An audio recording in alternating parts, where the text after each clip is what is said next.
Alam niyo ba na may settings sa ating mga Chrome browser na kailangan po naka-turn on?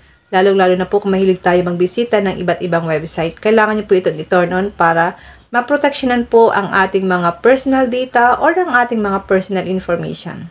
Open lang natin ang Chrome browser. Tap 3 dots. Scroll down. Click Settings.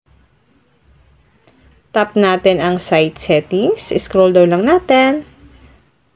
Click lang natin ang Site Settings. And dito po sa pinakababa, scroll down lang natin. Kailangan po naka-turn on itong automatically remove permissions to protect your data. Let Chrome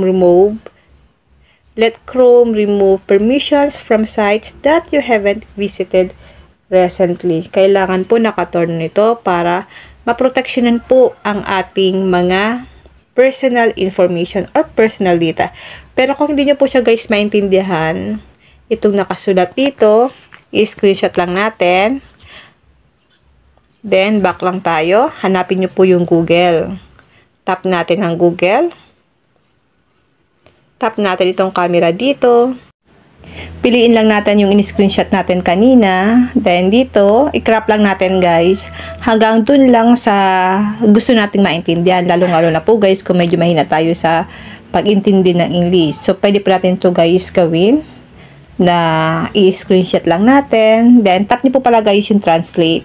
Then, dito dapat po may nakalagay dyan na English to Filipino. Ayan.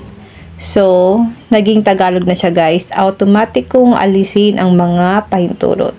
Upang protektahan ang iyong data, hayaan ng Chrome na mag-alis ng mga pahintulot sa mga site na hindi mo pa nabisita kamakailan.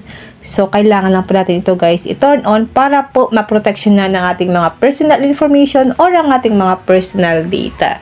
So, ganun lang po ang gagawin natin guys. I-turn on nyo lang po ito sa mga Chrome browser. Malaking tulong po ito sa ating mga personal data. Yun lang guys. Sana po may natutunan kayo sa aking video. Kung hindi pa po kayo nakafollow sa aking Facebook page, pwede nyo po ako i-follow Positive Mind. Nagtuturo po ako ng mga tutorial, tips, mobile tricks. Pwede nyo pa akong i-follow. Then, pwede nyo pa akong i-subscribe sa aking YouTube channel, RK Willow, at sa aking bagong YouTube channel, Positive Mind, para updated kayo sa mga bago kong upload na video. And then, mag-comment lang kayo sa comment section kung may mga tanong kayo. And now, thank you for watching.